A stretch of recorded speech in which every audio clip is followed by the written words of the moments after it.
According to the Holy Bible, Abraham entertained 3 angels.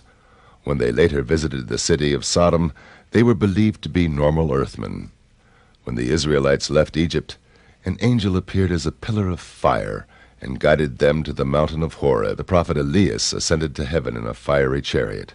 Ezekiel described the apparition of a great cloud with raging fire engulfing itself. In its midst, like the color of amber, also from within it came 4 living creatures. They had the likeness of a man. St. Paul reminded the Hebrews that some have unwittingly entertained angels. There is one instance which is echoed in the Bible, which is the story of Enoch being taken up to heaven to be with the gods. In the Bible, the statement is very brief about it.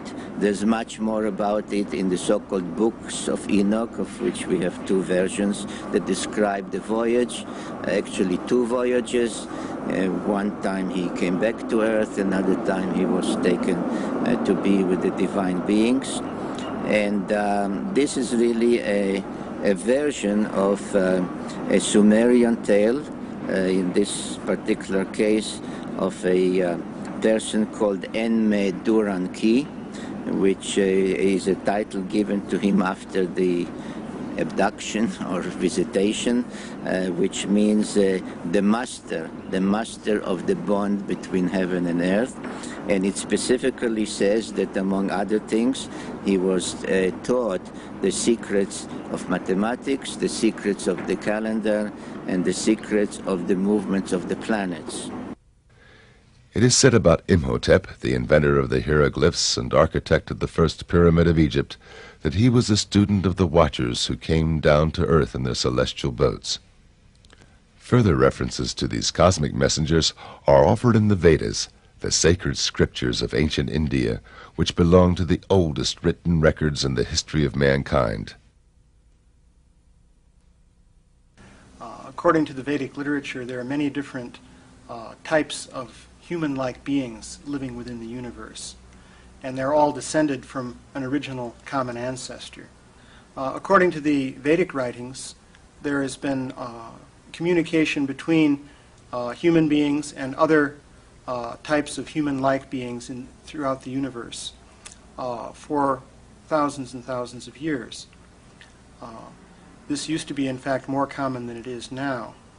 According to the Vedic literature, we're now in a period called the Kali Yuga, in which communication between humans and higher forms of life is somewhat curtailed. So actually the idea is that this communication was much more extensive in the distant past. Why did these contacts take place? Well, there's the ultimate question of purpose boils down to the question of what is the ultimate purpose of life? Why did this universe come into being in the first place? The basic concept that you have in the Vedic literature, starting in the middle basically of the explanation, is that you have living beings who have spirit souls. The soul is the essence of the being, who are in a state of ignorance. These living beings are situated in bodies made of the material elements. And because of these material bodies, they don't understand the true nature of the self. So there's an evolutionary process whereby, through experience in the material world, in different material bodies, one can gradually elevate one's consciousness. So life on Earth also is a school, so to speak, in which living beings take bodies of human form on the Earth to undergo certain experiences which in due course will elevate their consciousness. So the purpose of communication from higher beings in the universe is to aid in this process, to give people instructions which will ultimately enable them to attain to a higher platform of consciousness. So the idea is that on the Earth, people are basically living in a state of ignorance, but from time to time, beings from the higher systems within the universe will come down to the Earth and transmit spiritual knowledge to the people here on the Earth. So in this way you have different religions developing. Of course, that's a very complex process because once knowledge is transmitted to this earth, then people begin to do things with that knowledge. And so you can have the development of different religious creeds and so on and so forth. In 1952, Lord Desmond Leslie, a celebrated fighter pilot of World War II, nephew of Sir Winston Churchill and scion of the oldest Irish nobility, wrote the first book about these obvious parallels between modern-day UFO sightings and descriptions in those ancient Indo-Vedic writings. I was in a friend's library, and we were waiting. There was nothing to do, so I just suddenly saw this book. Or rather, it seemed to jump out of the shelf at me. Atlantis and Lemuria, written in 1890 by Scott Elliott, published by the Theosophists, with maps of Atlantis and descriptions, and all taken from the astral, the Akashic record. And it was very exciting. The thing that interested me most was the description of their flying machines, which it said were circular and glowed in the dark and could move very quickly on this free energy. And they were called Vimanas. And that got me going. I said, now wait a minute, these sound so like these flying saucers we just heard about. Remember Captain, wasn't it Mantell, Ruppelt, Mantell, the chap who first saw them and described them like flying saucers. So I decided I'd do a bit of research. And I went to the British Museum Library, especially the Oriental section, where I got out the whole of the Mahabharata. Lovely English literal translation by Pratap Chandra Roy. No florid, just straight literal. And each chapter luckily had a summary. You know, there were about 20 volumes, and I waded through and picked out everything about these Vimanas. And I just couldn't believe it, that the ancients had had them, and that they'd been in contact with space people. And it said by means of these wonderful craft, the star people can visit Earth, and we can visit the stars. And then it described them in Tibet as like pearls in the sky. You couldn't have had... Well, then I read on, and there was things about wars in ancient India, and some of the weaponry they used, with able to make three-dimensional images of a false army. Hologram, surely. A thing called the Brahma weapon, which had the power of the universe, and a light of 1,000 suns, which Teller then quoted. You remember about the atom bomb. And it said that the survivors rushed and bathed and threw off their arms, but a few days later their hair fell out, their skin turned red, and they died of a horrible sickness. And the army was so burned, they were just like, even the elephants were shadows on the ground. That was Hiroshima, surely. So I said, you know, all this has happened before, whether it was a space war or war among the Atlanteans, I don't know. For one entire year, Lord Desmond searched in old libraries for references to ancient UFOs. Then he completed his book. And then I got from a correspondent in America, Rick Williamson, who said a friend of his had had a contact, a landing, and taken these amazing photographs. So I wrote to him and said I'd written this book, and could I see his photos? Well, back they all came with a lovely letter giving me permission to use them. Nothing about any payment or anything like that. These astonishing pictures of Adamskis, which were quite unlike what we thought a UFO should look like. And we had them tested for atmospheric hazing and recession and all, and it came out that they were large objects quite a long way away and not little models close up. And he seemed a very nice fellow. And then he wrote a rather sad little note saying that I've written an account of this landing and want to publish it. So my then publisher, Werner Laurie, who was headed by Waveney Girvan, said, well, if you use his photos, you're going to kill his book, so what are we going to do? So we sort of looked at the ceiling and bit our nails, and Waveney said, why don't we have a joint publication, your book and then his as the second part? I said, well, that's a marvelous idea. George Adamski, a lecturer on Tibetan philosophy in metaphysical circles, had observed and photographed dozens of UFOs at that time. On November the 20th, 1952, together with 5 witnesses, he drove into the Californian desert to watch for UFOs. After they had a sighting together, he separated from the group and saw a dome-shaped craft. A young man in brown overalls with long blonde hair came out of a ravine and approached him. They started communication in sign language. At the same time, his companions observed the encounter through binoculars and confirmed the contact later in notarized affidavits. Lord Desmond decided to investigate the George Adamski case on site. Well, then I eventually got over to America at a time when you couldn't take any money out of England, 1953, and met this amazing man. And he lived in a little house up on Palomar Mountain with his secretary, Lucy McGuinness, and Alice Wells. They were very hospitable. Making a little money hadn't affected him.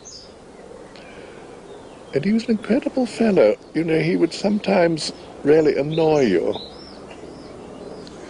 by telling you the most absurd things which you knew weren't true. And at other times he'd come out with such profound wisdom. Are you going to be able to filter this off? And you talked to him, you asked him? I have, more or less on gestures and mental telepathy, as it is known, thought transfer. He does not speak. I mean, He didn't at the time, but I have met him since, and he does speak very well English as well as in the other language. Did he tell you where he came from? Yes, this time he told me he was from Venus, although I have met men from other planets as well. And you had to sort of dig information out of him. Now, perhaps you remember the first contact. He said he took photos, and they all were burned or didn't come out because of the UFO being so near. I asked him if he had the negatives, and he dug them out, and they were black. But I held them up against the sun, and you could see the UFO. It was there. But it needed a lot of light to see it. He hadn't spotted that. He also hadn't spotted that all the proportions of it were in perfect golden section. A lot of little details like that. Now, I asked the 2 ladies, Lucy and Alice. They said yes, they'd seen him talking to the spaceman, and they'd seen this flash as the UFO took off. And they also earlier, as he described, saw the big mothership. And that was chased away by a lot of American planes. You know, it just took off and went off. 4 years later, the U.S. Air Force project, Blue Book, officially confirmed that indeed one of their pilots chased a UFO on November the 20th, 1952 over Desert Center, California, precisely where Adamski met the spaceman. The other thing that worried me was the footprint of the Venusian in the sand, because it was all sort of gravel, that desert. So he directed me so I could find the place. And I read the book, and it said the visitor kept rubbing his foot into the ground.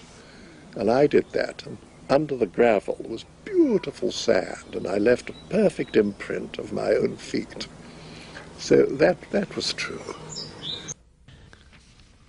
Later, Adamski claimed he was contacted by extraterrestrials who are living among us unrecognized. They invited him to fly with them into space.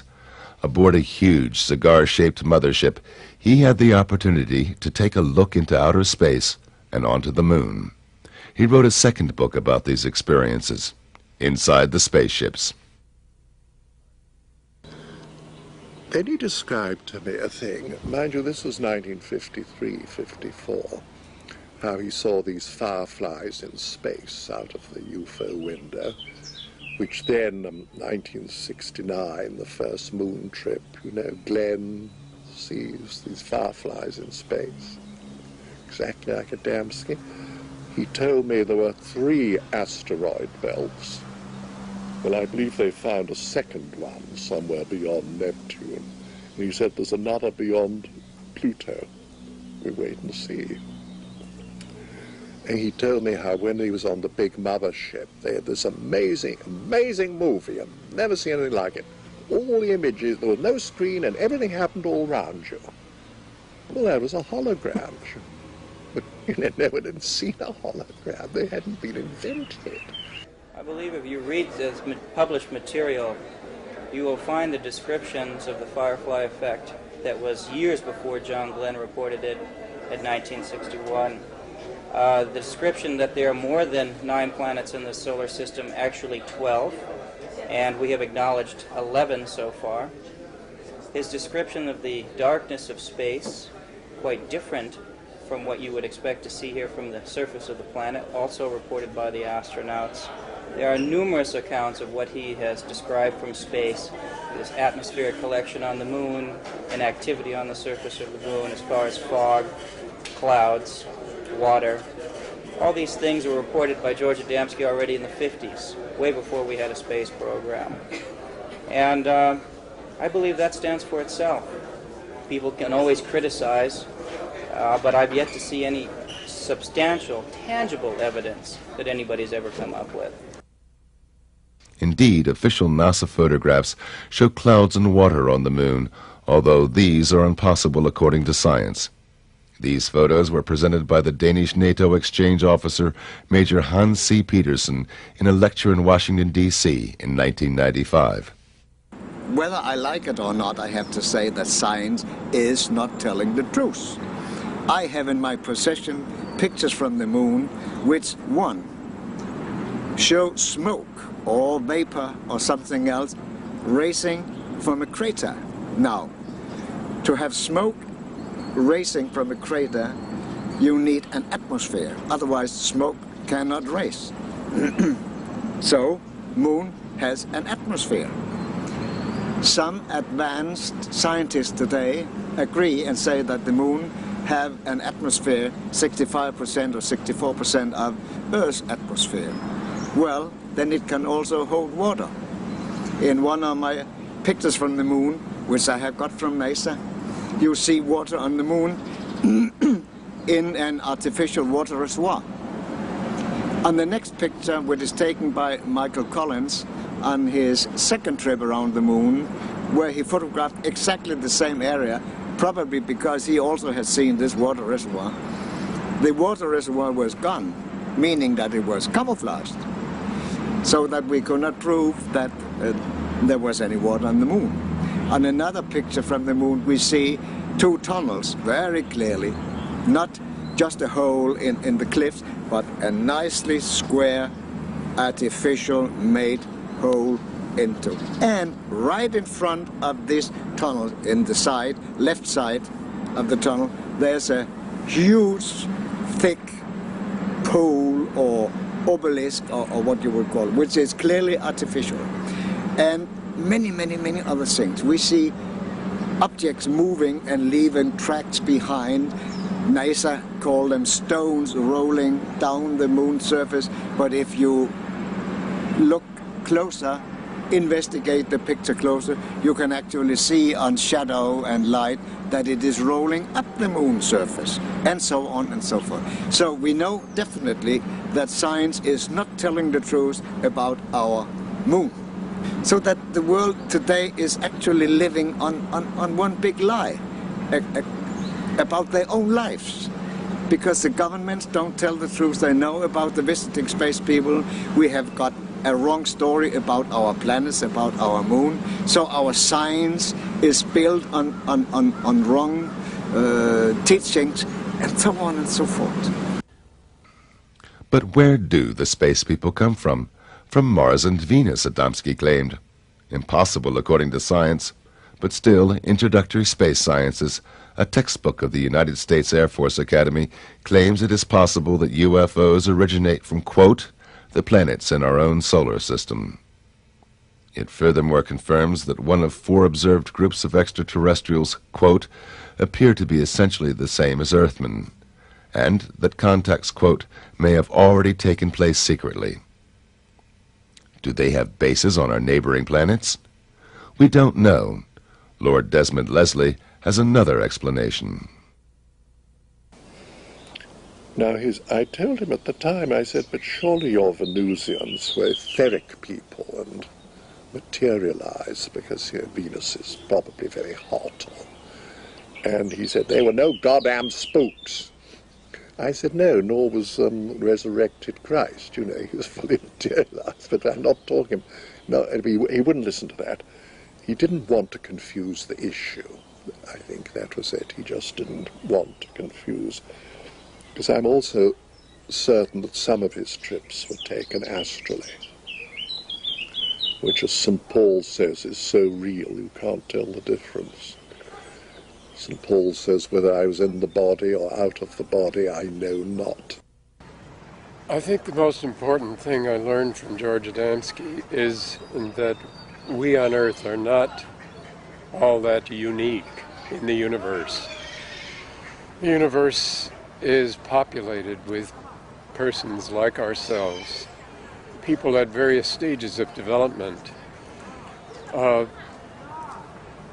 There are billions and billions of planets, around billions and billions of suns, billions and billions of galaxies. We don't know any end to the universe. But George Adamski told me that it is reasonable to believe that there are people like ourselves on other planets. Now, if we think the conditions are inimical to human life on other planets, as for instance Venus, what do we know about higher dimensionality? So George revealed to me that there are vibrations above the vibrations that we are familiar with, the vibrations which permit tangibility, the matter of touch. I would compare it, and he compared it, as to the vibrations in light. We have a spectrum, for instance, ultraviolet on one side, infrared on the other, where the vibrations which we are familiar with in the center. There's also a spectrum of tangibility in the atom itself, and this is true all over the universe. And while we're familiar only with the vibrations which make the tangibility we're familiar with possible on Earth, he was aware that there are other invisible tangibilities and that contact may be made. This ties in with the whole religious history of angels, for instance, from other places, of demonic creatures from other places. The universe is so much more complex than we had any idea of. He revealed to me this type of a universe. Adamski's books were published worldwide, and shortly afterwards he established a global network of friends on all continents. One of them was Major Hans Petersen of the Danish Air Force, who, after UFO observations on radar and conversations with American colleagues, became convinced that Earth is indeed visited by extraterrestrials. He organized a lecture for Adamski in Copenhagen and became convinced of the reality of his contacts. He was planning a world trip, and he asked me to organize the Europe part of it. And at that time he came to my country. Now, at the day of his arrival, my son, Lars, and I went to the local airport to meet him. And since I knew the airport well, we went to a point where we could overlook the whole airfield. And it was rather low weather. When the aircraft came out of the clouds, we saw that the flying saucer was just 20 or 30 meters behind it. And as soon as the aircraft was fully clear and ready to land, it went back up into the clouds. When I, 10 minutes later, met George, I said, there was a flying saucer following your aircraft for landing. He said, oh yes, the boys always follow me. And this he proved later on his trip through Europe. and we arranged a hotel for him in the outskirts at a small town which had a harbor. And we knew that nobody could disturb him because nobody would know that he would be staying there. When they came late afternoon or mid-afternoon and checked in, the receptionist said that there had been a young man calling for him. Everybody wondered, but George, he just smiled. Now he said, I would like to rest a little bit so you can come and pick me up again at 6 o'clock for this road trip. So they did. In this old-fashioned hotel, like in many other old-fashioned hotels, there were double doors to the rooms, one opening to the outside and one opening to the inside. So there's a space between the two doors. When the group came to pick up George, there was a ladder laying between the two doors. And on the front side you could read the word Adamski. So he opened the ladder, and inside was a message saying, Adamski, do not go to Finland this time, trouble for you, and signed with 6 words. He phoned me and said, I don't feel well of going to Finland because I got this warning. And I persuaded him to wait because it could be somebody who trying to make some fun out of it.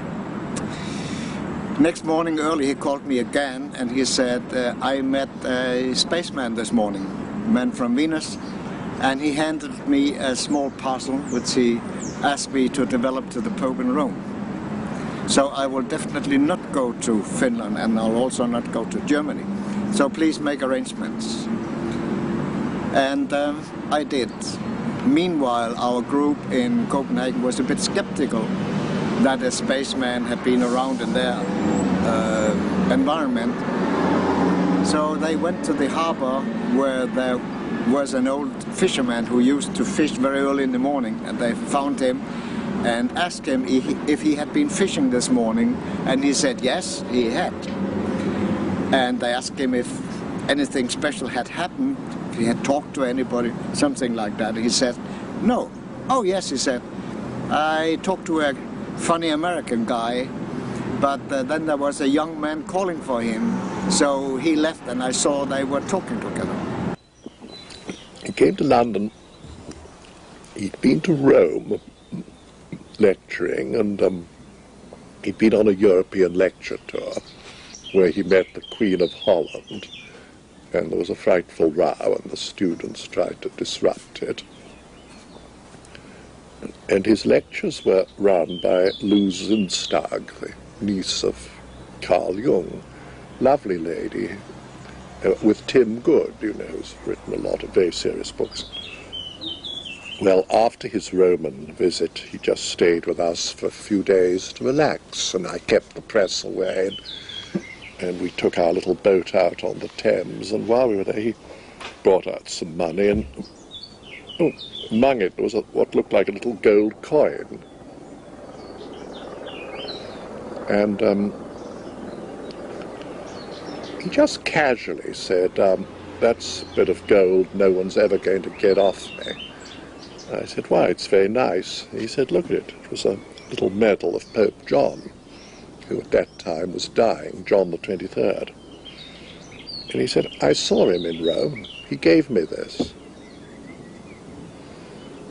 I said, George, please.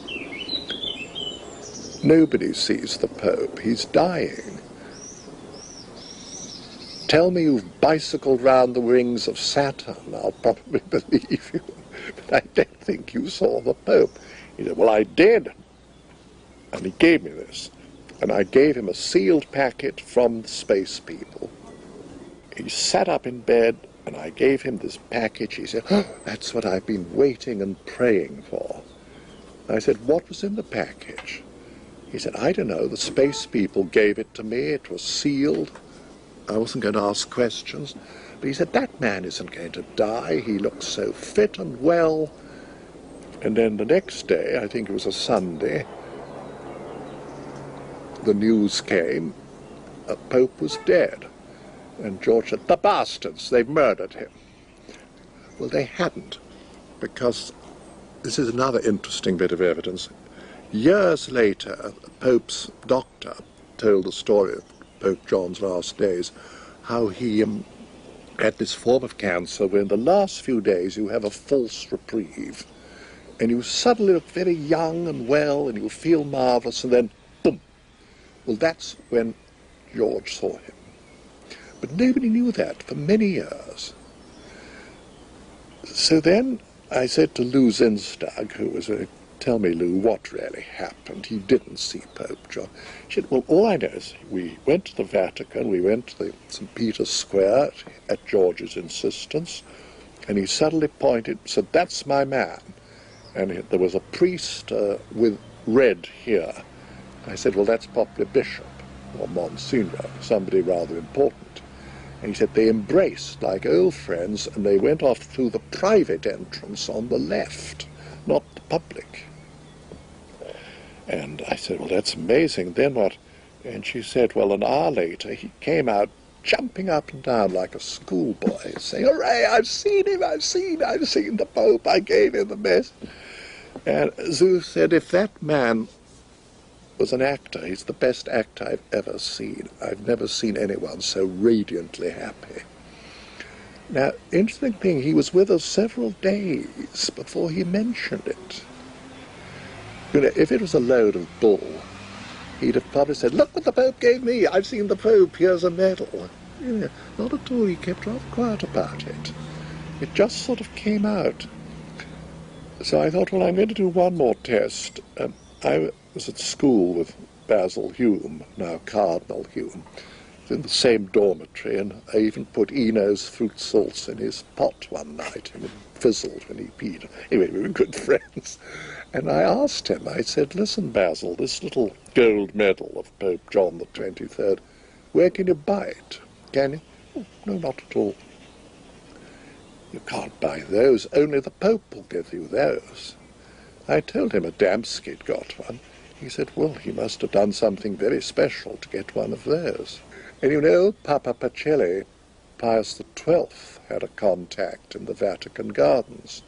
He said he met two angels, well, okay, Venusians, and they told him there was a wonderful future ahead for our world. George Adamski's meetings with the Pope and the Queen of Holland were not his only encounters with the mighty ones of this earth. He visited the United Nations several times. Once I know for sure he was invited by U Thant, the General Secretary at that time, and he spent a full day in the United Nations, and as he said afterwards, I stayed there for one full day and I talked to a lot of people. George Adamski told me that he was able to enter any department of the government in Washington, and he showed me his ordnance pass, which enabled him to do this. I was very familiar with this type of a pass because I had worked for the United States Ordnance Department between the graduate work at the University of Rochester in the physics department and my work at Eastman Kodak Company. George was very good at keeping a secret. It was part of his integrity to be able to do so. He did this on both sides. If he had been told by the government not to speak about a thing, he did not. If he had been told by a spaceman not to speak about a thing, he did not. It was not easy. He said it this way, my heart is a graveyard of secrets. At another time, this will be to go too far to tell details about it, but he left Earth for some days for another planet. I was informed beforehand that he would leave the planet, and he called me right away after he came back and told me that he had to go to Washington on his arrival because he had a message to the president. But he said, I cannot tell you what this message is, but if you follow the political situation on Earth, you will, for yourself, be able to see what the message contains. In 1 year, you will see the result. And 1 year later, we had the Cuban crisis. And if you put your hand on your heart and tell the truth, you will probably know and acknowledge that if President Kennedy had not solved the Cuba crisis just the way he did, we would have had the Third World War. For in the final analysis, our most basic common link is that we all inhabit this small planet. We all breathe the same air. We all cherish our children's futures. And we are all mortal. This is just a few details out of, you could say, hundreds of things which you could tell, which all together fits into the picture that this man was something special, that he was telling the truth, and that those who were in power all over the world knew that he was telling the truth. Why are they still not telling the public about the existence of UFOs and extraterrestrials? Why is the government, why are they all so paranoid about these? Because it's free energy. End of the oil monopoly, aviation as we know it, the automotive industry. For something much better, but, you know, they won't get their greedy little hands on it. So they'll get any lengths. When the oil runs out, they'll probably pretend they've discovered it and release it. We have a great deal to lose, both politically and economically, by the type of acknowledging that the fact that they're here. They propulse their craft by electromagnetic energy. This is free energy. It radiates from every planetary body, and it costs nothing. Free energy, you wouldn't have to pay your light bills, gasoline for your cars, any of this, etc., etc. And we as a society, we as a world, function on the consumption of petroleum. We literally, if we stopped using petroleum, the whole world economic system would cease to exist. The type of chaos that would result, the people who control the power have no intention of letting that go. That's one of the reasons. There's also religious reasons as well, because some religions teach that there's nothing up there. And when they have to start acknowledging the fact that life is a universal manifestation, then we have to rethink some of the statements we have. And we're very rigid in our minds. We don't want to acknowledge anything different or change. I think you can see that in the political climate here in the United States today. Glenn Steckling, a U.S. airline pilot, controls the heritage of the UFO contactee today. The son of German immigrants, became a witness of UFO sightings and encounters in his childhood, as did many others in Adamski's vicinity. My experiences with George Adamski began in 1963 when my parents and I met him and later spent time with him both in Madeline Rotifer's house in Silver Springs, Maryland, and also he spent time with us in our house in Alexandria, Virginia. That was due to an experience that we had in Washington where we sighted a dome-shaped, bell-shaped craft, and due to that sighting, we got in contact with Mr. Adamski and then met him and subsequently spent the last 2 years of his life whenever he was on the East Coast together with him. I spent a number of times with G.A. George Adamski in Madeline's house when my parents and Mrs. Rotifer would go out and arrange lecture tours and engagements in the Washington area. And so I have very vivid memories of Mr. Adamski and the sightings that we've had out at Silver Springs. Many others besides the Rotifer film, which was taken a month before his death. And the type of people he was associated with, yes. When we moved to Denver, Colorado, we contacted Mr. Adamski after having read the book Inside the Spaceship and asked him, we were about to move to Washington, D.C., and if he would come and lecture in the area because Brad would very much like to have him there. He immediately wrote us back and he said, funny, there's a lady in Washington, D.C. who asked me the same thing, so please get in contact with her. And so this is how we became friends with Mrs. Madeline Rotifer, and with her we experienced with Mr. Adamski many, many privilege, many different experiences, such as seeing the Scout Cups, such as seeing, I can't even tell you how many Scout Cups or Space Cup we had seen over the years, because I don't think anybody would believe that. And then he went out to see that there was a Scout Cup very close to his window, because the very same thing happened to my husband and me some several years ago, shortly before he passed away. And we were sitting in the living room in the evening, and a feeling of great love came over us. Not a personal love, not an emotional love, a universal love. And with it came, the whole living room was lit up. And so we decided to go and take a look. And as we went outside, there was this beautiful Scout Cup hanging a few feet over the floor. You could see inside the porthole. It was the most fantastic sight. And this feeling stood with us, I would say, for many, many weeks. The most spectacular incident took place on February 26, 1965, when a lady from this circle, U.S. government employee Madeline Rotifer, participated in a contact and was present when Adamski filmed an alien spaceship with her own camera at close range.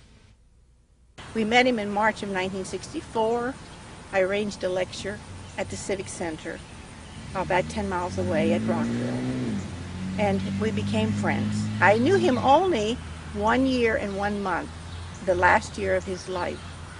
And he visited from California here about 5 times in that last year of his life, just intermittent. He didn't stay at this house all that time. But on February 26th, approximately 8 o'clock in the morning, a space friend, contact of Mr. Adamski, came to this house. I was still asleep, but when I got up, Mr. Adamski told me that he had been told that we should get cameras ready for filming later in the day. And of course I had never seen one so close before, or I didn't expect that they were going to come hovering that close in my yard. I would have rented a Polaroid or prepared with more cameras, but Mr. Adamski actually helped me put film in the little 8mm Bell and Howell movie camera. And he had film in his Kodak camera too. And we waited. Now, they did not tell him what time they were coming. But this was earlier in the morning, but this was middle of the afternoon, about 3:30, when we noticed them at a distance. And we were at the dining room window looking out, and they came in closer. And by the way, 3 more spacemen came and knocked at the door just before the incident. And Mr. Adamski went, and they told him they said, "Get your cameras ready, they're coming." Now that is how close he was associated with those people from other planets. And it's difficult to believe, but they looked just like American. One of them had brown hair, and one had dark hair, and one had slightly gray hair. And they parked in a car, I believe it was an Oldsmobile, but I don't know the year, down here at the street when they came, and then the spaceship came. And we went outside, but I had a broken leg. I had fallen the month before in my living room, and I was in a walking cast. And but I was able to walk around, but with a little limping difficulties, but I did get around. And but when we came out on the porch up here and started to film, he told me to film, and he was going to film. I said, "George, I can't do this. I'm too wobbly." And I had not had the camera but 2 months. My husband had given it to me for Christmas just 2 months before. So I handed him, he said, "Okay, I'll do it." So I gave him my camera, and he laid his down, and we filmed it he filmed it then. I started, but I wasn't sure of myself, and I didn't want to miss it. So I gave the camera to him, and he finished filming it. But I was, clumping around in the background and able to walk, of course. without too much difficulty with this cast on. But they only stayed about approximately 10 minutes. They did not land. They did not get out of the spacecraft, but there were glimpses of people through the round windows. And they maneuvered, they came in here. It was a low humming and a low swishing sound. And they came in, when they got close here, they came in very slowly. And it was round, and there were 3 of these, well, about this size, I guess, these landing gears underneath, and they were going like this, retracting in and out. And they told George later it was for stabilization. If they'd put all of them out, they would have had to land. And they kept one retracted all the time, and the other 2 were going in and out. But anyway, low swishing, low humming sound. And it wasn't real loud, but there was definitely a motor sound accompanied with it. And it was a brilliant royal, between a royal and a purple blue in color. It was a beautiful blue, and deeper blue than this. And it was round, and as it moved, it looked crooked, you know, and on the film it shows this slight distortion, and it looked, you know, lopsided and so on. But they were moving and putting on this performance for Mr. Adamski to back up, you know, his efforts to get the world leaders to tell the truth about the visitors from other planets. They were demonstrating, they wanted him to capture this on film, their abilities to do certain maneuvers. And they wanted him to have this proof to show the people of the world, because our world governments have better film and they haven't shared any of them with us. And they wanted Mr. Adamski to have this piece of film to show, you know, to the audiences when he was speaking, how they do these certain maneuvers. They did this on purpose. William Sherwood, an optical physicist of Eastman Kodak, known as the father of photoelectric testing used in the optical industry ever since, analyzed the rotifer film in the Eastman Kodak laboratories in Rochester, New York. I analyzed the film frame by frame. There were 182 frames. We made enlargements of the frames. We looked for such things as double exposure, all the telltale things that you find when there's tricked photography. We found out all we could about the circumstances under which the pictures were made, the distance from the camera to the object, the size of the size of the image. We didn't know the size of the object, but we derived the size of the object from a knowledge of the size of the image, the focal length of the camera, and the distance at which it was photographed. I could tell by the branch of the tree where the object hovered just where it was photographed. I went to Madeline's house. I paced off the distance. I knew exactly what the parameters were. I derived a value of 27 feet for the size of the object. I remember just how well this formula worked out. It's a triangular formula. The focal length of the camera was 9 millimeters. The distance was 90 feet.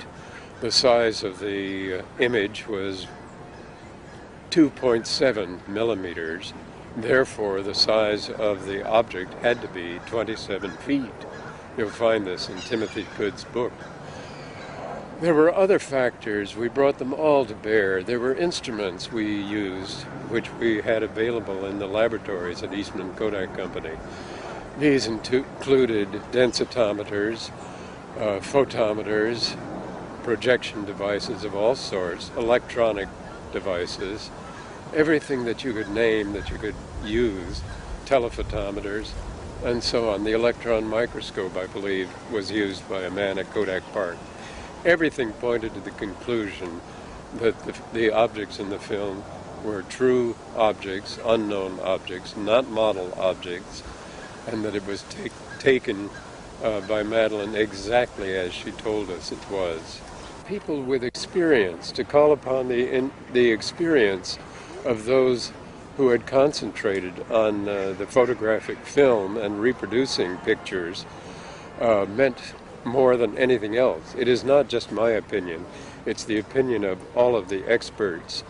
One of these experts was Colonel Coleman von Kivitsky, founder of the Audiovisual Division of the Royal Hungarian General Staff, who worked as a film expert for the United Nations during the 1960s. Medellin Rodefer short 8mm sequence filmed on a flying object in front of her house above the trees are genuine. I was personally on the location and I verified the distance where the UFOs were flying and all the necessary environmental circumstances which excluded any kind of faking this movie film sequence. Madeline Rodefer was a medical secretary or a nurse at the United States Government Air Force. Madeline Rodefer presented a movie film at the Air Force. I think so that was the Project Blue Book.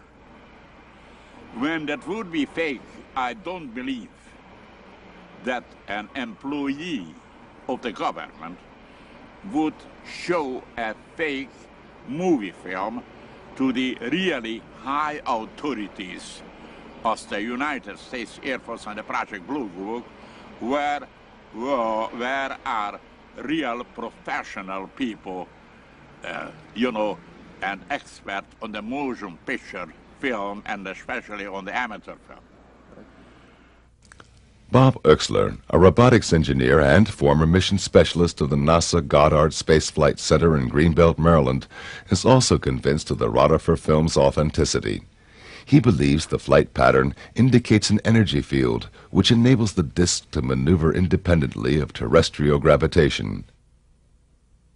The individual images as they came up clearly showed something that you could not see with the naked eye in looking at the film or even looking at the individual prints under close scrutiny, and that there was a haze, if you will, a very tight haze, almost like a fuzzy outline around the craft itself on the image. Now, this, of course, compared to the trees that are visible in the film, which were crystal clear and very well in focus. In other words, you have a very sharp contrast. You immediately might be concerned about the possibility of capabilities of double exposure, which is, of course, very difficult to do with film. However, in this particular case, we found it very, very intriguing that the craft itself had very, very sharp contrasting edges along where the porthole areas are and around the top of the cab. But especially in the bottom portion of the craft, we began to see that there was light emitting from the craft, but this was not a light such as a glow, like a reflection you'd get if somebody was projecting a light onto an object. This was rather interesting because it tended to suggest that there was some form of energy associated with the vehicle itself that was actually causing this sort of a red glow in the undercarriage area. But that, along with the glow that we were getting, the sort of a haze, a very, very distinct fine haze around and very, very close to the craft itself through the images, suggested that there was an actual radiation effect. Almost, I guess you could liken it to a mirage effect. People are fairly familiar with when you ride down the highway during the summer and you look across and you can see the heat rising, and it tends to distort images that were behind the mirage. Well, this is very similar to the effect that we saw on this object, suggesting several things. One, that you were actually looking at a three-dimensional object as something that was superimposed onto the film. That, again, suggested credibility with regard to the film. And secondly, it suggested that there was technology associated with it. This was not just, you know, a trash can lid or something that was just casually thrown up in the air while filming was going on. So began to become much more encouraged with what I was seeing. And the more I began to look into the individual segments, the film itself, the motion, we began to see things that you might liken to a distortion. In other words, the craft itself physically changed shape. Now, not the whole craft, but it seemed that portions of the craft. It changed shape. Now this was a product either of what you might call an optical illusion as a result of the technology associated with the craft, the method that it used to maintain its levitated state to violate gravity, or it was a mechanical apparatus associated with the craft itself. We noticed that the ball structure in the bottom of the craft, in concert with the receding of these individual structures, that the one portion of the craft had an indentation that would go in every time this one ball would go up, and then it would come back out into a round disc or circular area. So I think that these features all collectively, more than anything else, and even more than the testimony of Madeline Rhoda for herself, and the historical testimony of George Adamski prior to his death regarding this particular event, all tend to suggest that we're probably dealing with an authentic case. And I think it's time that perhaps some researchers of historical value would probably want to go back and take a much closer look at the George Adamski case in its entirety. There were many attempts to discredit him, all of which I feel have successfully failed. First of all, they try to debunk his pictures and cannot do so successfully. They've claimed they were water coolers, and that was proven wrong. They tried to say they were models, that was proven wrong. They've been orthographically projected, biometrically, radiation tests. Now they start to go through computer testing. Adamski's photographs have gone through more tests in the last 50 years than any other photograph out there, and have stood the test of time. And I wonder if the rest of the pictures could sustain such the same test as his have. But why do you think... But why do they still question the reality of his experiences? Discrediting him and his message. Adamski stood for things which are not so popular in today's UFO movement. First of all, he did not believe in psychism or mysticism in this field. He felt that that belongs in a different field that has nothing to do with UFOs, because these people come from worlds where they believe in the meaning and essence of life. They don't believe that something else, whether it's the stars, whether it's a future, or anybody else is responsible for their actions. They are responsible for their actions. And so this type of information is what people tend to attack on Adamski. And he was not attacked by the officials as vehemently as he is by the rest of the people in the UFO field, because they feel threatened by the type of information he gave them. In September 1967, Steckling himself had a spectacular UFO sighting.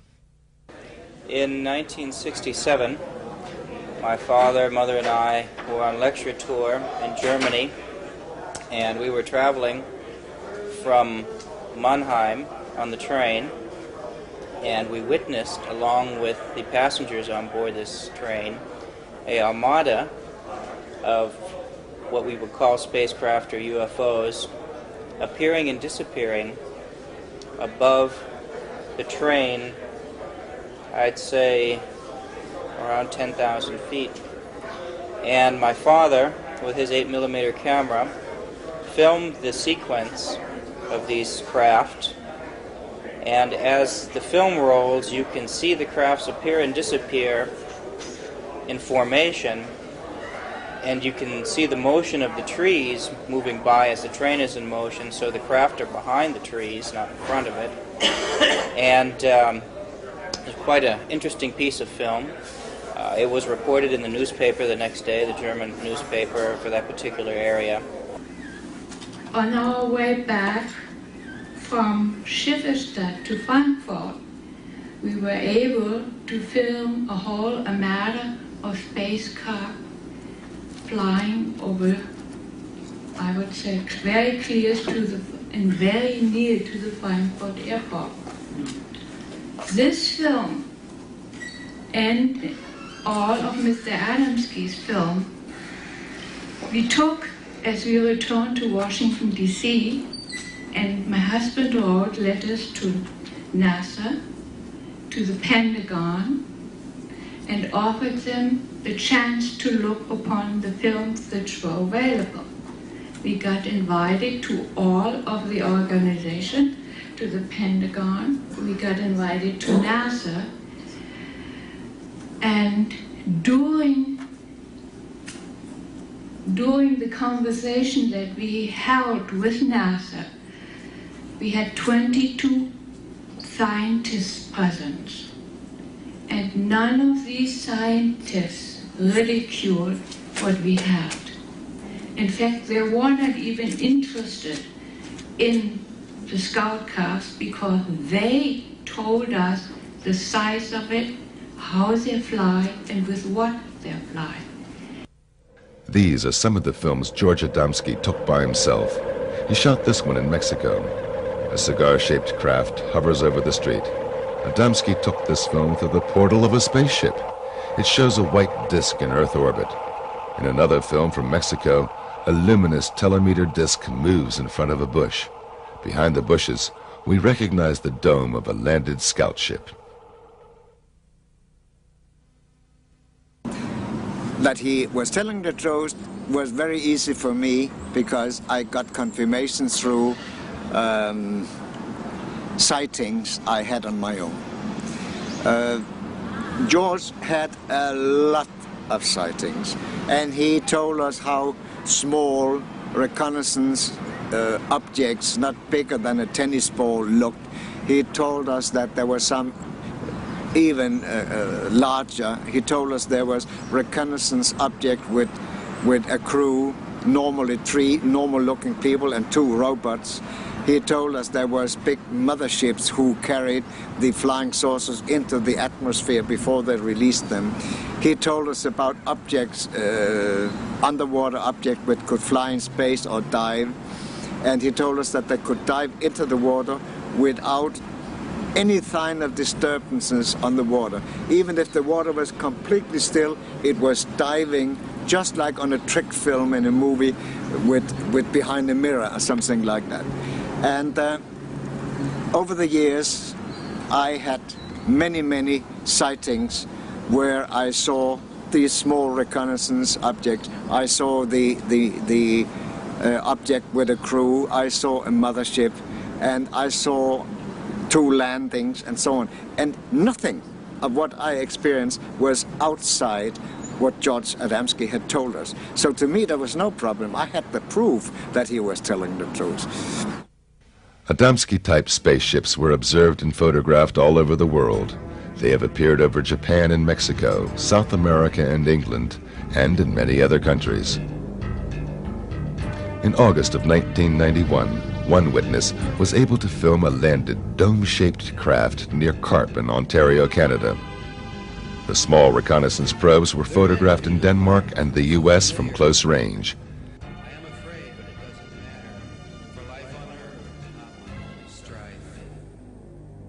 In the south of England, Stephen Alexander filmed a telemeter ball flying over a cornfield in 1990.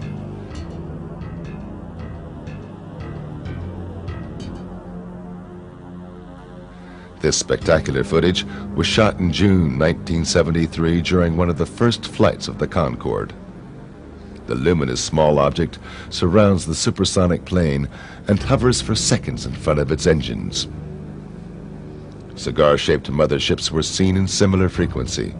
This film was taken over Rhode Island in 1967.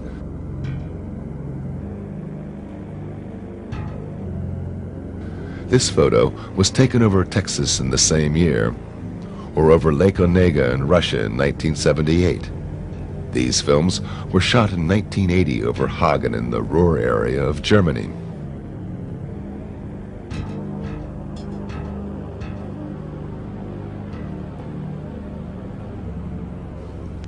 This official film with the Russian Space Agency was taken in June of 1992 by cosmonauts of the Mir space station.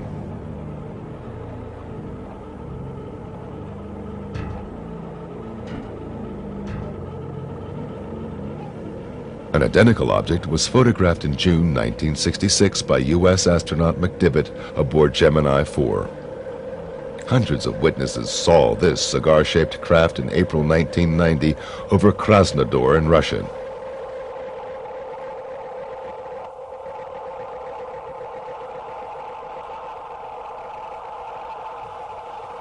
This film was taken in July 1995 in Mexico near the Popocatépetl volcano.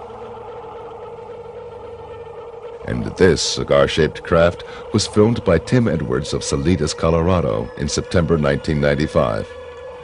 Experts who analyzed the footage came to the conclusion that the object is more than half a mile long.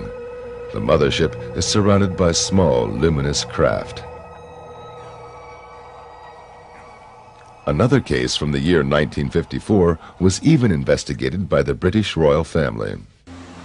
About 2 years after Adamski, a UFO like his landed up in the Lake District, the Cumberland, Lancashire, so up there on the side of Lake Coniston. And two small boys, Stephen Derbyshire and his cousin, took a little photograph, 2 photos of it. And in the second photo it was moving and it was distorted, just the way, you know, a golf club appears to be curved. They used to think it was bent. It wasn't. It's the movement of the film. And we compared them on orthographic projection to Adamski's, and they matched perfectly. So Prince Philip actually wanted to see them, and they were sent. I arranged it through the Queen's Secretary, Sir Boy Browning, who was a very nice man, and husband of Daphne du Maurier, who wrote Rebecca, and a great war hero. and they were taken. But the deal was no press, no inkling. And the press begged me. They even said, look, just nod and we'll give you £1,000. Well, I mean, today, I suppose some arsehole would have sold the whole story, but, you know, in those days, a deal was a deal. So they met him and they told their story. Finally, Lord Desmond encountered a spaceman by himself when Adamski visited England. He was going to lecture in Bath, and again he was staying with us. This was an earlier visit, not the one with the Pope, it was earlier. So I took him to Paddington Station, and the sequence of events is quite interesting. It was a very grey, dull, dark day, okay? A porter took his bags. I said, get this gentleman a first-class seat. Yes, sir. So we went. So the porter chose the seat, not us. We went into this first-class carriage, with one other man sitting in it, with this marvellous silver-gold hair, beautiful blue suit, and dark Polaroids. Why wear dark Polaroids, you know, on such a dark day? Apparently they don't like our light. And he radiated, I don't know what, he just had such an aura that I was almost knocked over. And he then took off his glasses and smiled at us as much as say, hello, I brought you here. I hadn't been very well, unfortunately, and I was so sort of dismayed by this that I went out in the corridor and said, George, come here. What do you think about that chap? He said, I don't know. I said, well, I think he could be. I mean, there's something very odd about him. This orange skin, dark glasses. Anyway, I'm just making it up. So then the whistle blew and the train went. Well, I wish I'd stayed aboard, because they'd no sooner got talking than he revealed himself with the secret handshake. And he said he was working as a scientist in England, pretending to be one. At that time, and that time is 1963, when he was here, he told us that there were quite some living in Europe, and he said there were 15 living in the Scandinavian area. And some stayed for a longer time, some stayed for shorter times. They came and they went and so on and so forth. Now, in the later years, we have found out that they are rather active in the Swedish area. And 2 days ago I had a lecture in a society inside the United Nations called SEAT. And a week before I left, the space people working in Sweden sent me a elementary message to give to the United Nations and to the world leaders via one of the contactees in Sweden. So they are around, they are active, but in many, many cases, people don't know that they are there because, as I said before, they look just like we do. They fit into our society, they even work in our society. They are interested in and concerned in our development as a race, as a society, and the type of behaviors that we display, what we are doing to our planet, the destruction of the only place we have right now. We're not unlike they can go to different places. They're very concerned with that, and they bring a message of peace and understanding, purpose of life.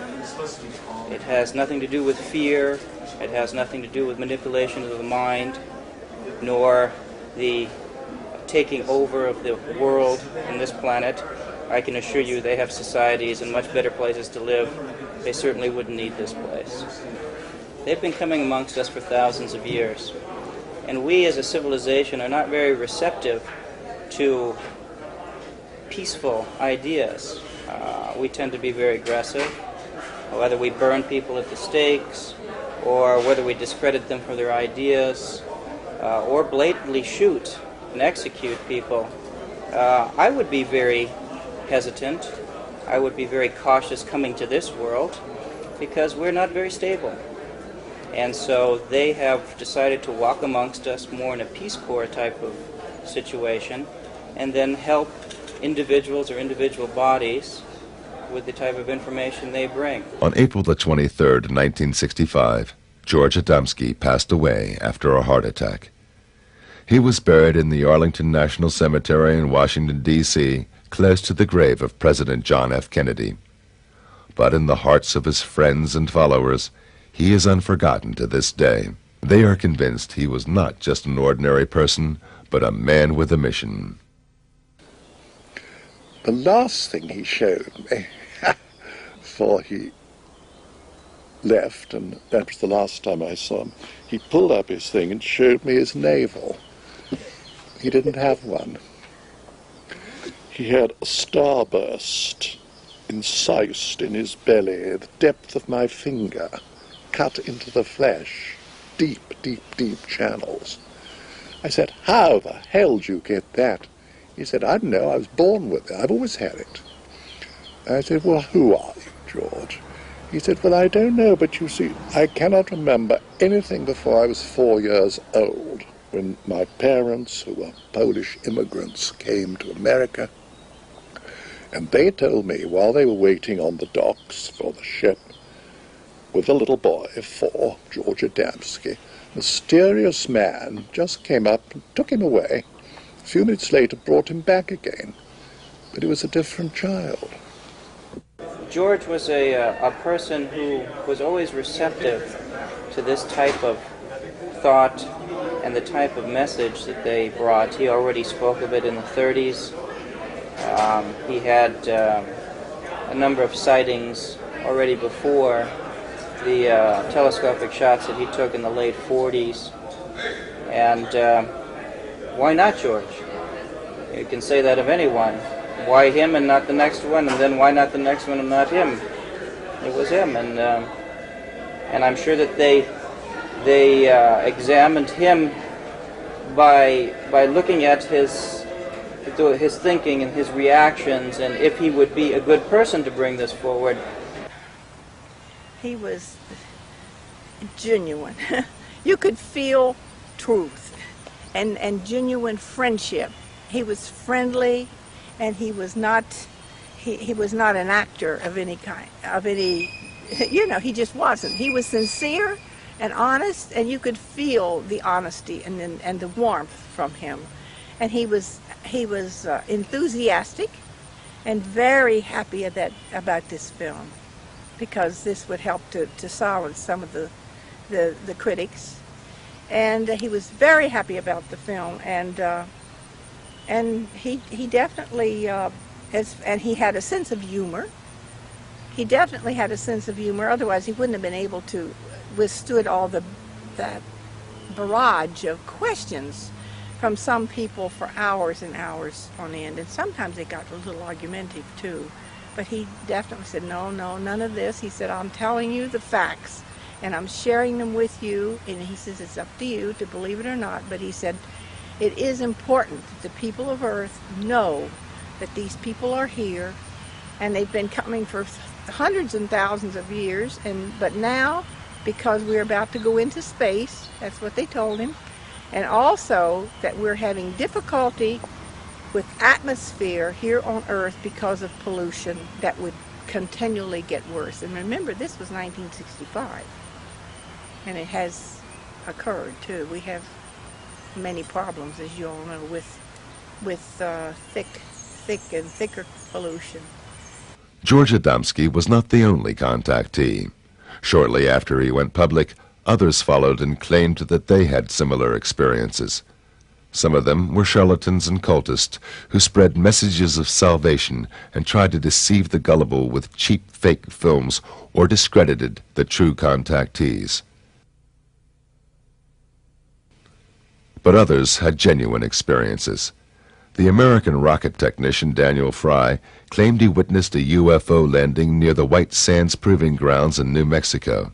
He was invited aboard and received a message for mankind.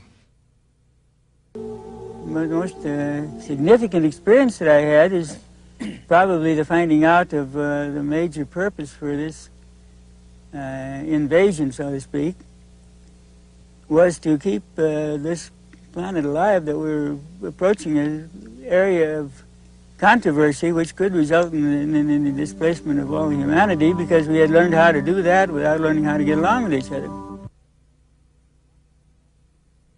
Later, Fry shot some films of unknown flying objects. Contactees and UFO enthusiasts met regularly at the giant rock in the Californian desert, at the site where contactee George Van Tassel claimed to have met space people, and where he later built, allegedly under their instruction, the Integraton, a generator to reactivate human cells and to charge them with cosmic energy, as claimed by Van Tassel.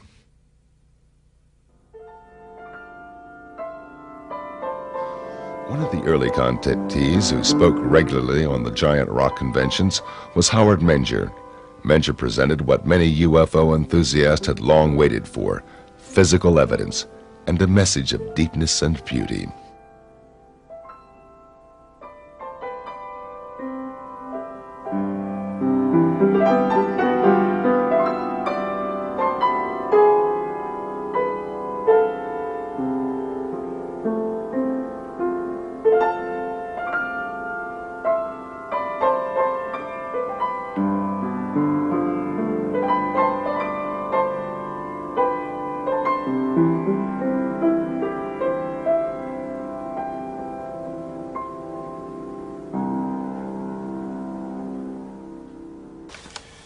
I was inspired by a trip to New York State in the Catskills. I was on my way up there under some kind of control.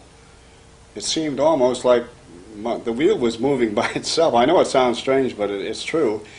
And I reached an old cabin in the woods, and inside there were what I considered to be aliens.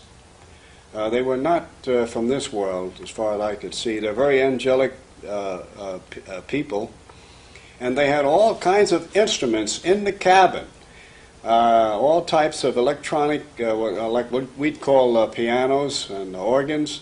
And on the wall, they had a 1-inch thick 2x2 television screen. And they could move it anywhere they wanted to.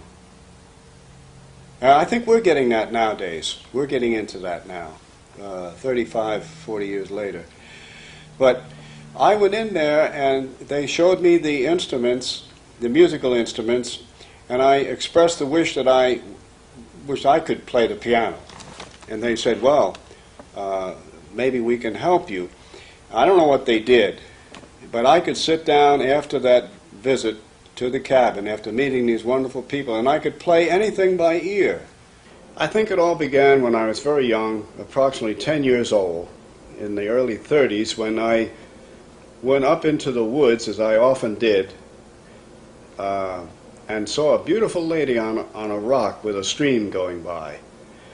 And I was really surprised, because first I thought it was one of the farm people, because there were farms nearby. But this woman wasn't dressed in a farm outfit. She was dressed in beautiful, flowing gown. And she had long blonde hair and gold-colored eyes. And she seemed to be waiting for me, as though she knew I'd be there. And when she spoke in perfect English and a beautiful voice. And I was only 10 years old, but I want to tell you, this was quite an experience. She was like an angel, like talking to an angel. And she seemed to know all about me. And she mentioned some things that would happen in the near future. She departed almost like a vision, just disappeared. And I went back home. I didn't talk about it for weeks, not even to my brother, who often went up in the woods with me. We saw discs in the sky, my brother and I, during that period, that same period. And as time went on, some of the things that she had predicted were coming true. They continued from the girl on the rock right on up to the very significant ones in 1956, when the craft came in, these huge 40 to 50 foot craft, and they carried these beautiful angelic aliens. And of course, at first I wasn't ready for any of this. No cameras, no recording equipment, no witnesses.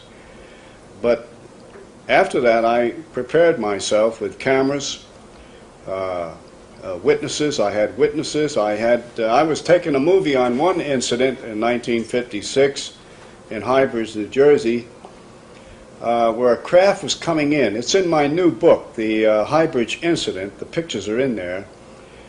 And the craft is coming in, and I'm taking a colored movie, 8mm movie of this. I have several witnesses from the local area, and also a federal agent from the Bureau in Newark, New Jersey was standing right next to me. I was filming a craft coming in. The door opens when it landed, and two men got out. One went to the left, one went to the right, and then a beautiful lady got out. But she had a type of spacesuit on. And she walked toward me, and when she got about 25 or 30 feet from me, she didn't say a word. And she touched something shiny on her belt. And that shiny thing got bigger and bigger and bigger, and finally enveloped her whole body to where I could see her body as a light form. And then it disappeared. And I was really surprised. I yelled back at the craft. I said, "Where did she go? Where is she?" And they yelled back in perfect Oxford English, "She's here with us in the ship."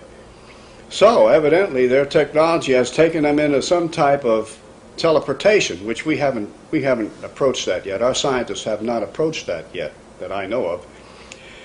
And so evidently they have mastered time, motion, and energy in some way. Shortly after that, the two men went in the craft, the door closed, and it silently rose and left the area. I only have parts of it and slides I made from the original. The Federal Bureau of Investigation, the Bureau out of Newark, New Jersey, took the original film. As you know, there is a definite government cover-up for three reasons: political, religious, and scientific, and for national security. Indeed, Menger had hundreds of eyewitnesses at that time. Psychiatrist Dr. Berthold Schwartz spoke with about 40 of them and became convinced that Menger's contacts were real experiences. Well, living in northern New Jersey, where I practiced medicine for many years, I used to hear years ago on the radio Howard Menger on the Long John Neville show. And I was quite interested, to put it mildly. How could someone make these statements and make all these claims and these other things going on. Then, of course, reading about it in the papers.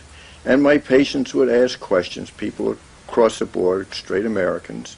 So one thing led to another, and then by fortuitous luck or whatever, coincidence, I met different people that were closely associated with Howard, leading citizens, not just average Joes, good, solid Americans. And they had quite a story to tell me. So the ball of yarn started to unroll, and I became more and more involved in who this man is, where he's coming from, how do you explain these things. One man himself was quite a well-known inventor. He knew Howard's family. Another one was a leading reporter for the highest circulation paper in northern New Jersey, who happened to be a classmate of my roommate at Dartmouth College years ago. So I had a contact there. The fellow opened up. He did a whole series of stories, and he said, I don't know this thing, but Howard is truthful. He's telling it as it is. The story never changes. It's the same way. And in that town of Washington, New Jersey, I interviewed this high school principal. At that time, I interviewed a blind lady, but a very refined woman of some note locally. And she told me quite a story with another teacher, a physician. Oh, gosh, you name it. Another fellow lived in the south part where they have all the hunting, and he kept on the moon potatoes that Howard had, so-called, the specimen he picked up wherever he was, out in space, who knows. But these people swore by him. They told some extraordinary stories. What did those eyewitnesses see? What did they describe? Well, I remember once, of course, the craft or whatever they are, the lights in the sky and the landings in the field, the great sociological, psychosocial significance of thousands of people present. And again, through synchronicity or luck, I had this patient whose father happened to be in the state police of New Jersey, so they wouldn't, as a physician, they're usually most courteous to me, occupationally perhaps. I went in and they opened the door and they said, we cannot explain this, we do not understand it, but yes, this is on the level, these strange things happen. And matter of fact, you couldn't shut them up, they had to go on and on. So, quite a story.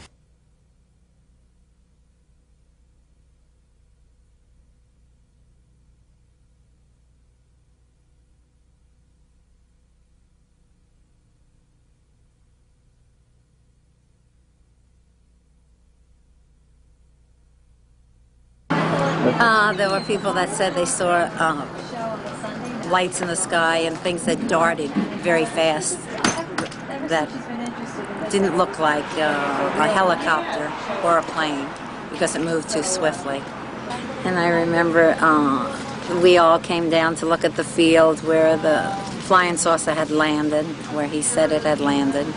And it was round, like burnt mark on the ground where the grass had all been singed.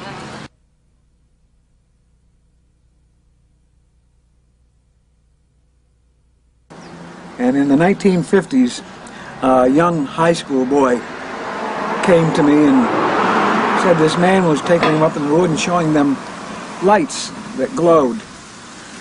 And he told them the lights came from flying saucers, from men who were landing regularly in a place called High Bridge, New Jersey. It's about 10 miles from here, from Washington, where we are now. And I knew this young boy, and I prevailed upon him to tell me more about it. I was interested as a newspaper man, and he told me who the man was, and it was Howard Menger. At that time, Howard Menger was a sign painter in a sign painting shop just about 2 blocks from this house, up around the corner. And I knew Howard, knew his wife, knew his children, knew his family, and as a reporter, I thought I had to find out more about this. So I got a hold of a couple of friends of mine from the state police, and we went to visit Howard, and he said, oh yeah, they're up there, and he showed us some photographs he had made of flying saucers, and he asked us if we would like to meet these people from outer space, and of course we said yes. So he took us up to a field up on top of the mountain and said they'd be there at about 11 o'clock at night, and we just had to wait. And needless to say, we waited and waited, and nobody ever showed up. Howard later told me, he said, one of those guys that was with you was carrying a gun. He said, Howard, all those guys were carrying guns. They're all state policemen.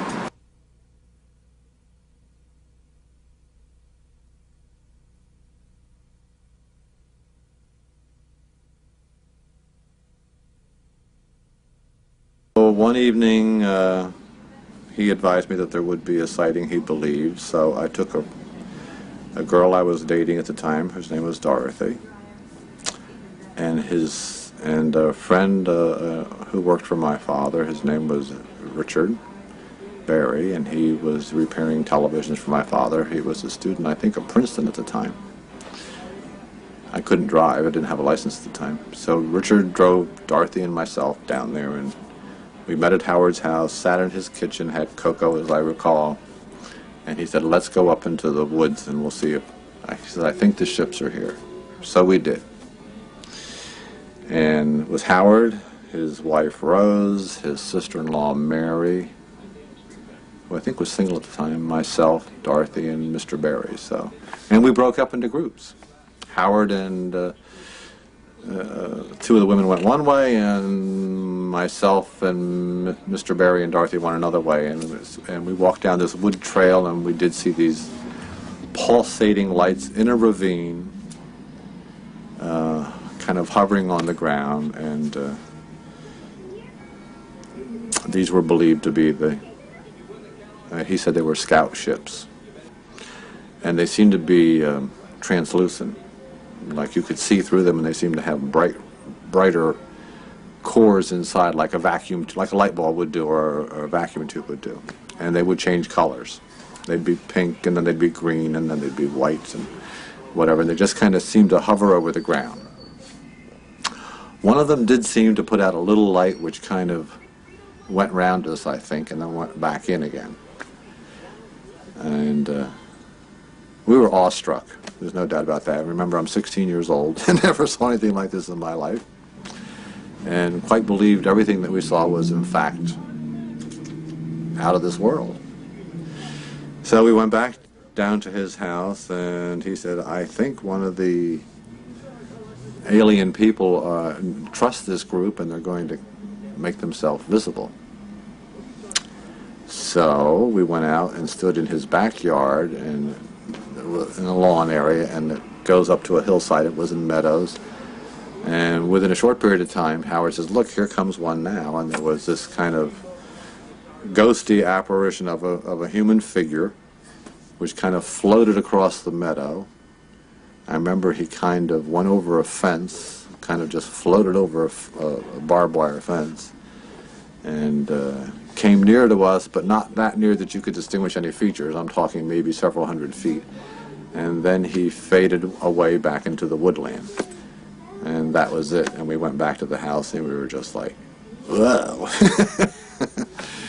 Greatest thing that ever was. Another incident I recall vividly, Augie Roberts, the photographer who was documented so much of this from the early days forward, was once at Howard's house, where Howard was, just after a whole series of exciting events out in the field with the craft landing, whatever the thing was. And Howard was alone in the house. Augie knew that. And yet Howard was carrying on a conversation with another voice. Now, unless Howard is the world's greatest ventriloquist, which to my knowledge he isn't, Augie said, what is going on here? One of the curious who wanted to see firsthand what was behind Menger's contacts was the young journalist Constance Michels. She was so fascinated by the young contactee that she fell in love and married Howard Menger in 1958. Shortly after that, she had her own first UFO encounter. I have never seen a landed disc, but one evening shortly after we were married, we were coming home from grocery shopping, and as we came up on the hill on the farm, we parked the car against the fence, and there was a big luminous pearl-like spherical shape right above the trees over the next field. And Howard stopped. He said, look. And I said, oh, wait, I've got to get my camera. And by the time I got to the station wagon, turn around and get the camera, it was gone. That was one of the times. When we were on our honeymoon in Las Vegas, we saw the same pearl-like iridescent globular disc. And one more time, which this really gets me, but it was it was on our farm, and we were there. Our attorney was with us, and we had heard that some people at White House, they were having a game, and they had seen discs flying over the stadium.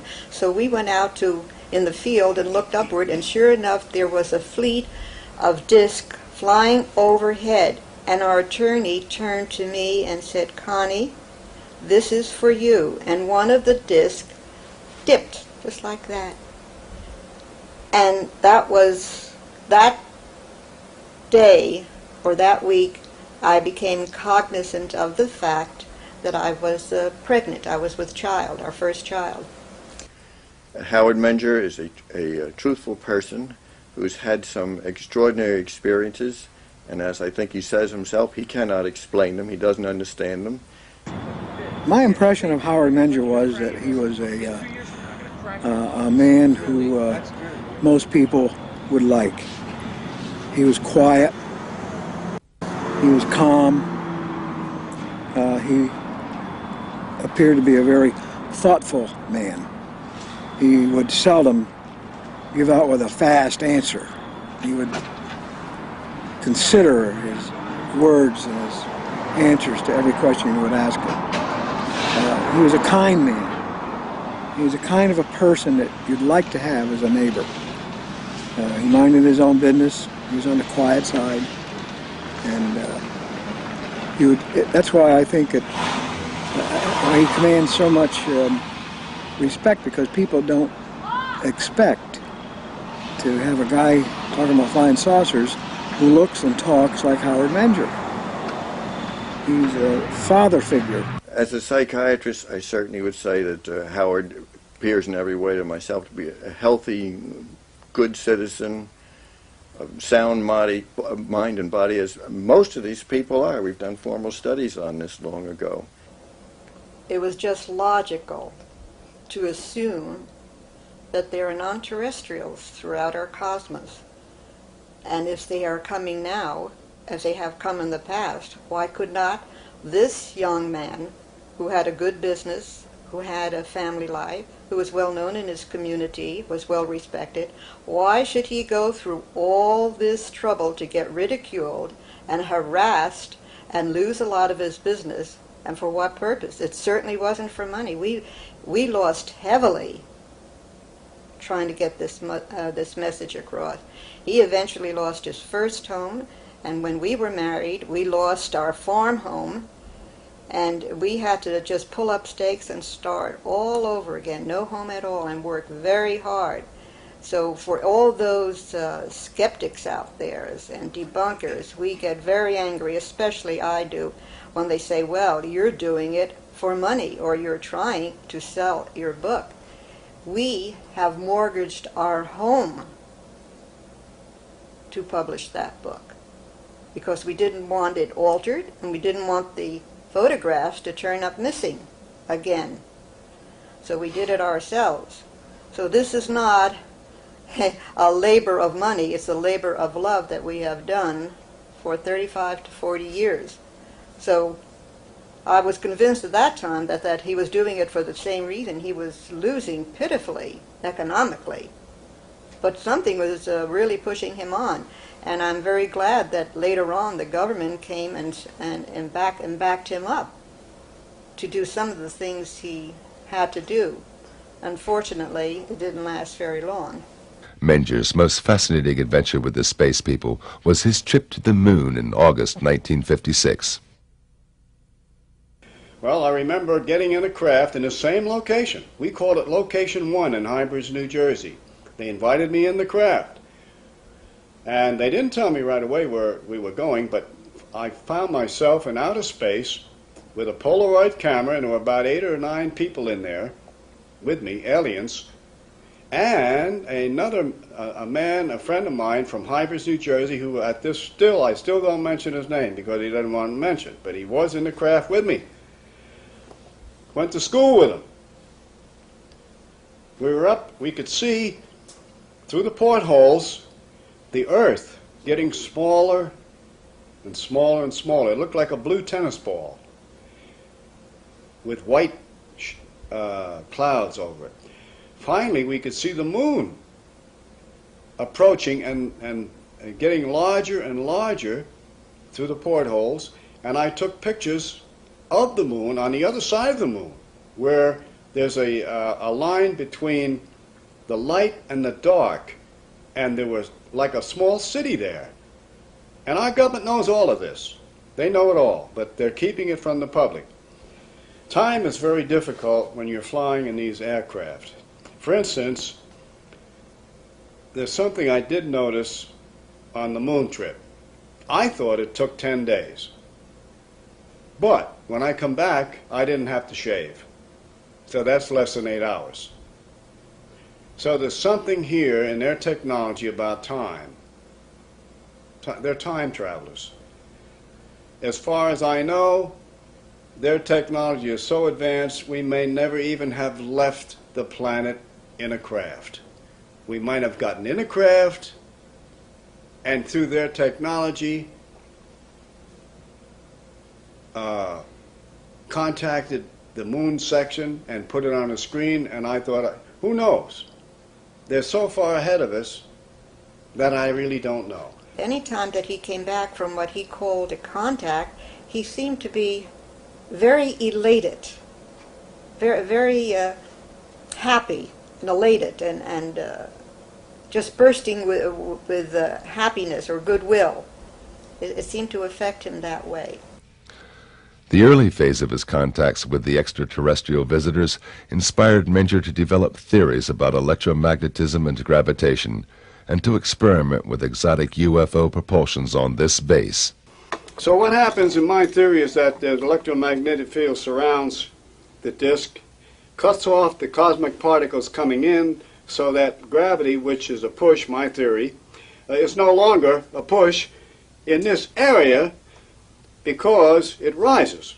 Allowing it to rise, it cancels out the push that I call gravity. That's my only explanation. Now, whether it's true or not, you know what? I don't really know. But on that theory, I did get a craft off the ground.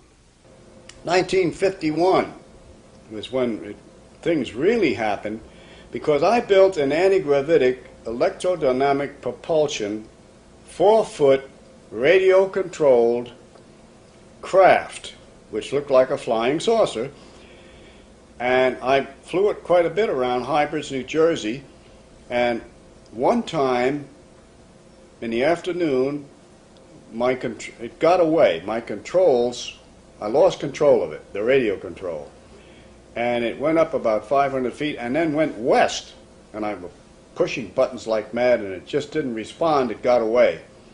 And there goes approximately, today's dollars, $60,000. Now, in those days, money, a dollar was a dollar. And it took me 2 or 3 years, a period of that time, to come up saving that kind of money and buying the parts to build a craft like that. But it was successful because 2 weeks later, FBI agents came out of Newark, New Jersey, to my shop in Washington, New Jersey. I had a machine shop and sign shop there. And they said, Howard Menger? I said, yes. They said, well, we want to tell you that your craft crashed, and they showed me the pieces, on the Ohio-Pennsylvania border, which is several hundred miles from Hybrids, New Jersey. So that's, and it crashed. I don't know whether it hit a tree or what happened. And they traced me from the parts. I bought these parts in electronic shops and hardware stores on Route 22 in New Jersey. And they went to these stores and traced it down. And they're very good at this. And they came right to my shop and said, stop, don't do it again. Keep quiet. You will be visited by some representatives from the Pentagon. They are interested in the propulsion system. So, by the time in the late 50s, they kept coming back in this and that. Now, I didn't put a lot in the book about this because they said not to. But in the 60s, they didn't have a contract, as you spoke of, but they did sponsor me to go to Colorado Springs and actually build, in cooperation with 80 other scientists, engineers, and all types of men who knew what they were doing, build a between 40, 50-foot craft and it flew successfully. And we were shushed up, none of us could talk, and it was a wonderful experience, all paid for by the government. I have a picture of a Mercedes-Benz that the government paid for me to travel back and forth, Colorado Springs and High Bridge, New Jersey. The deal with the government had its price. Menger had to leave the UFO movement completely. Yes, they did silence me. I silenced voluntarily because of national security, which was their biggest reason. And being a patriotic citizen and a veteran of the United States Army intelligence back in World War II, yes, I did keep quiet for security reasons. Because in those days, the Soviet Union was at odds with us. They were our enemies. And they didn't want this technology or any of this out for fear that it would get in the wrong hands and used against us. For a time there, we had to give it up entirely, any contacts with UFOs and Howard was gone so much of the time. He was involved with the government, which it's very difficult for the family. I want to tell you, when you're dealing in intelligence work, it's very difficult for wife and family because your husband can't tell you exactly what he's doing or where he's going or when and if he's coming back. And that's all left up to conjecture, and it gets to be very uncomfortable at times. And however, that was resolved eventually, and Howard decided to give it all up and just devote his time to me and to the children and to his work until such times it would be more appropriate for us to talk about his experiences and our experiences together. But his life, his thinking, still was overshadowed by his experiences with the space people. They even influenced the life of his children, Heidi and Eric. Deeply. You know, the philosophy was probably the best thing they gave me anyway. I think it's given me a good open-mindedness and a good stable foundation. That's probably the best thing, if anything, that they gave us. It gave me the niche to my music because I'm a musician and I went through all types of music from Baroque, opera, jazz, modern music, and the only way I really found the way I wanted to go was through the faith that I have in it. It was really from the core of our family that I got that faith. You're dealing with a human being who's had an extraordinary experience and is bursting with knowledge and wants to tell all that he knows, but sometimes cannot.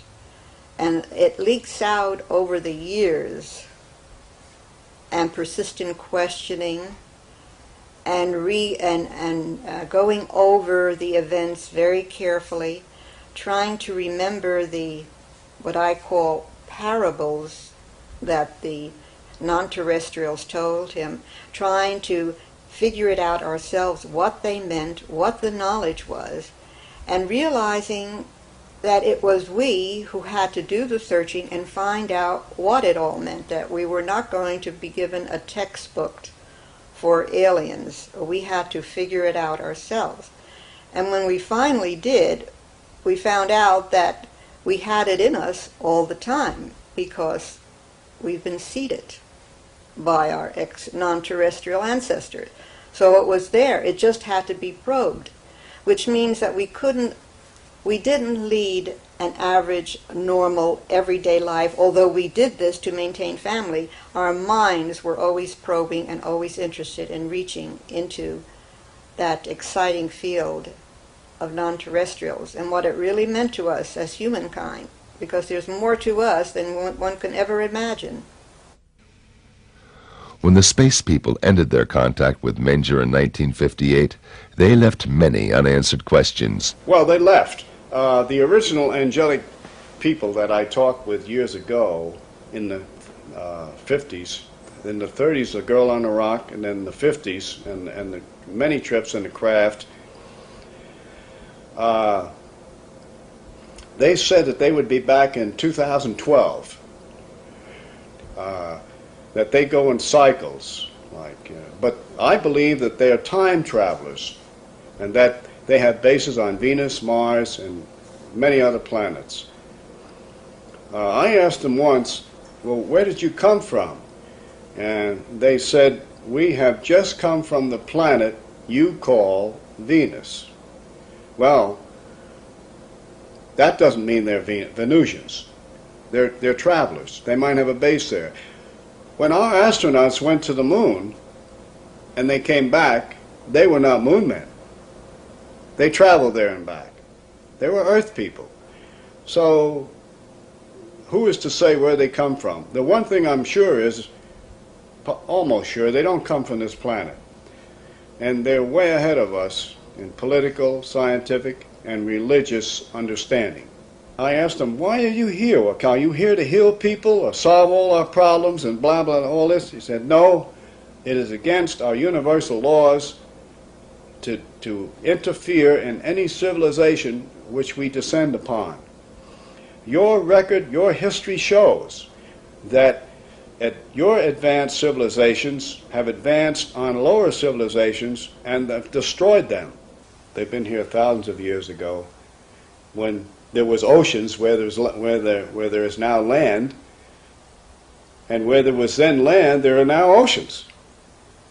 And when they come back, the civilizations have gone down, disappeared, like Atlantis and some of the others.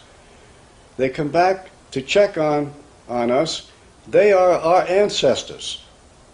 They helped us to rise up from Homo sapiens to where we are now, to a thinking human being who can make tools and who invent technological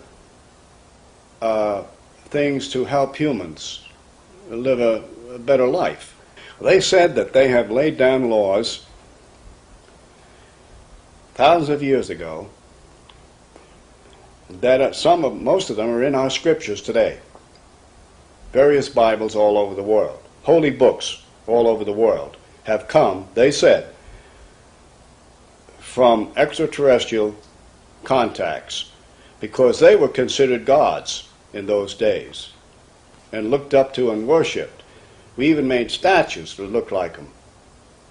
And so they said, all we have to do is read our scriptures, live the life it recommends in the scriptures.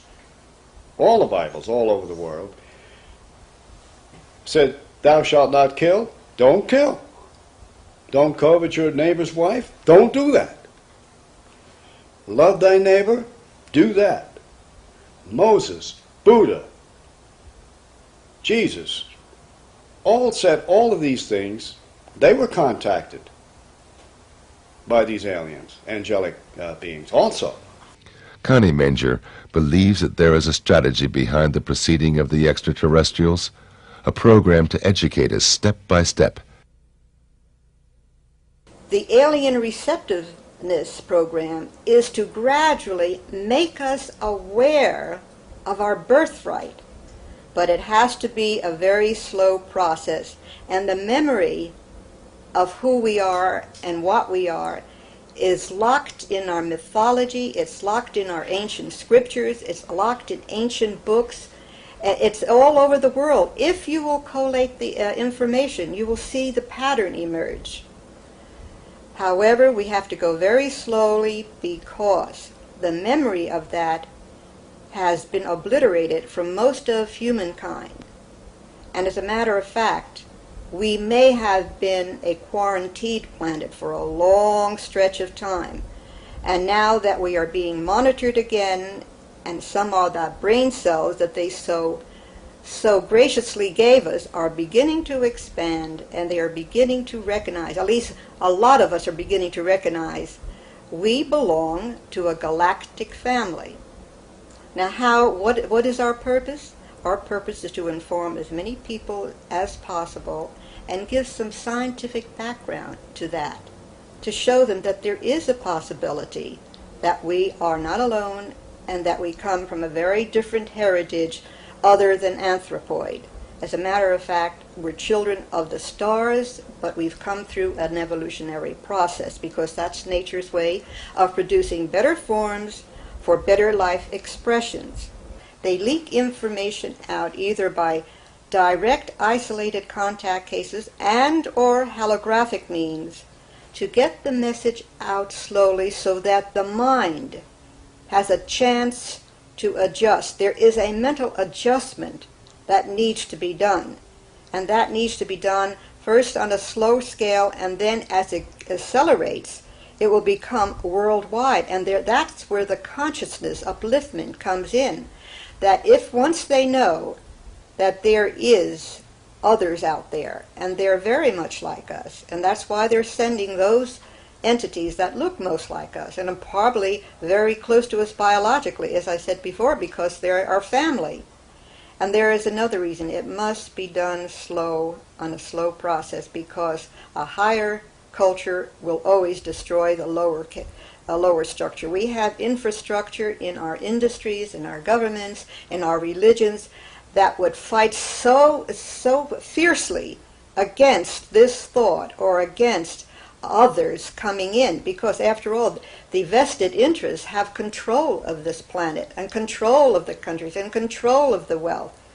They don't want to have to deal with this on a hostile level. It has to be done slowly, and it has to be changing the mental set first. It's one reason they're here is for a spiritual reason, to develop us more on a spiritual level. Technology is advancing quicker and going further ahead than our spirituality, and that's very dangerous. Personally, I feel that we have to have a greater reverence for life, all life, greater respect for our planet, greater expression of intelligence between each other, and greater care and responsibility for everything that we do. We have to take responsibility and take charge for what is happening today, because that is the only way we can change it. And once we do these things, we become, I wouldn't like to use the word worthy, we become more receptive to contacts with other people.